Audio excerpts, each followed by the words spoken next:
In 1922, at the age of 22, I felt I had been in the newspaper business a lifetime.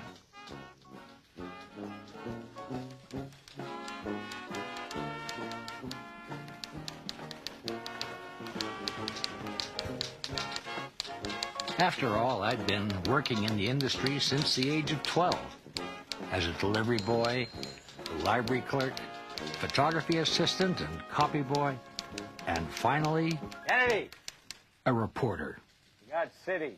The mayor's got one of his Prohibition press conferences on this afternoon. But City Hall's Richie's beat. Yeah, Richie's sick, and I need that story by the end of the day. But then there was no place like the Calgary Albertan for giving you a well-rounded apprenticeship. They were invariably short on staff. Now, Kennedy.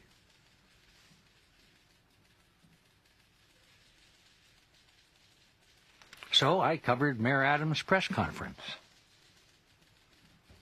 But not alone. Does anyone have a light around here?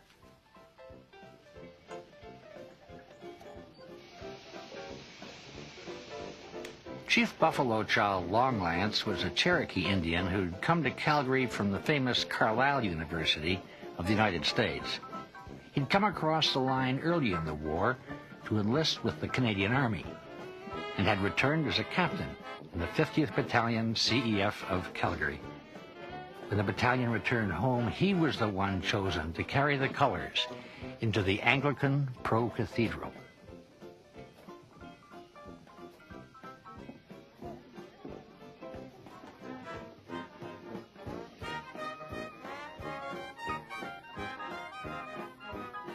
Because he was such a fine specimen of a man, the local promoter convinced him to wrestle the famous boxer, Jack Dempsey, in a 15-minute match at the Y. Longlance bet his own money that Dempsey couldn't pin him. He won that bet.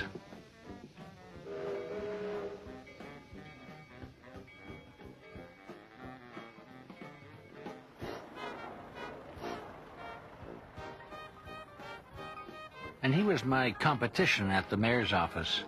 After the war, Longlance became City Hall reporter for our rival newspaper, the Calgary Herald. Mr. Mayor, what can you tell us about the big bust last night? How big a haul was it? Gentlemen, all I can tell you is that 10 barrels of strong beer and 5 cases of Scotch whiskey was confiscated from the Wiggins block. How did you know? Did you have a tip-off? Commissioner Smith here had a tip from an anonymous source. Is this part of an organized bootlegging operation from across the border? No. We believe this to be an isolated incident. No, don't worry, gentlemen. The situation is well under control. After 8 years of prohibition, is it a losing battle? What are the tax benefits of the government being involved? There are no benefits from the sale of alcohol, Mr. Wilson. Well, except, of course, for medicinal purposes. What about that brick thrown through your window yesterday? Any connection? Do you think it's a threat? This office will not be intimidated by rabble-rousers and miscreants. The important thing is to remain calm and stay in control. So that was 10 barrels of beer and 5 cases of whiskey, and the entire lot was confiscated. Yes. It was quite the find. I'll bet. I'm sure you're in high spirits right now. In fact, I'm sure it's just enough for the society ball this weekend. Now, look here, Mr. Longlance. Longlance, you know very well that it's our responsibility to see that this evil spirit does not fall into the wrong hands. Oh, no, just yours. In fact, the last time we saw a raid this size was just before the ball last year. All right, gentlemen, that's enough. If you have any more questions, you can ask my secretary, Miss Simpson here. Come on. Don't mind if I do. If there was one thing that Longlance possessed, it was brass. And it would cost him. That afternoon, I was cooling my heels outside the mayor's office.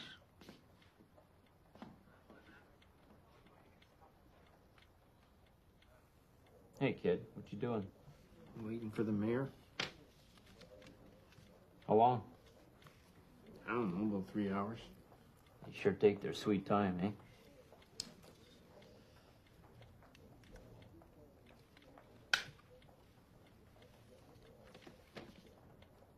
Hey, come on. What? Come on.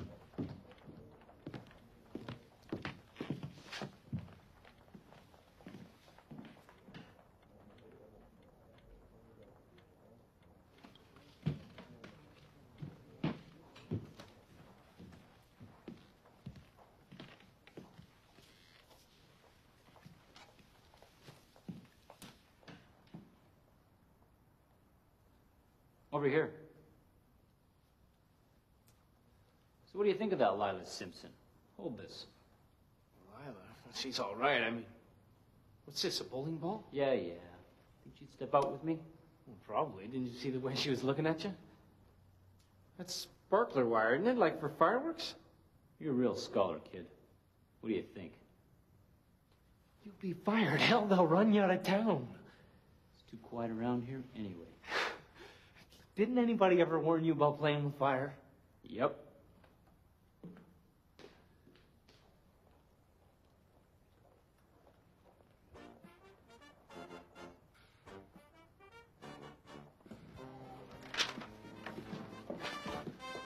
Afternoon, ma'am.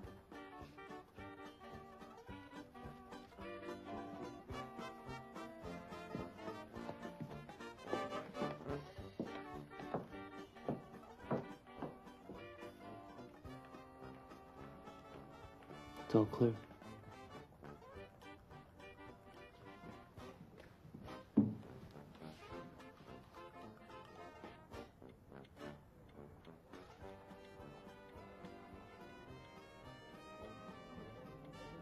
Excellent. The commissioner's in there. Shh.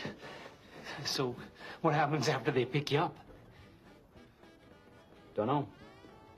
No, it's lady in California. This ought to get the mayor out of the meeting for you. Hold this.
A few years later, I got a letter from Longlance that bore a Hollywood stamp. He said he'd been introduced into the movie business by an unmarried daughter of a California millionaire, emphasis on the word unmarried.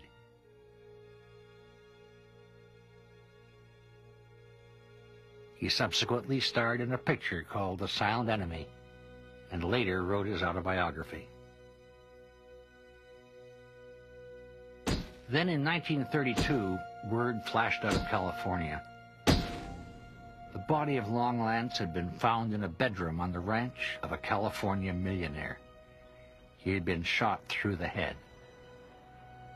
The sheriff described the death as a suicide, but I never believed that story.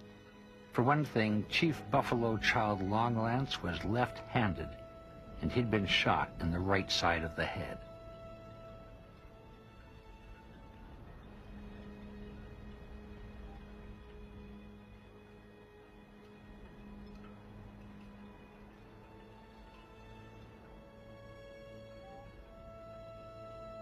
In his final letter to me, he expressed the hope that he would one day return to Alberta and raise cattle somewhere on the plains, close to the growing city of Calgary.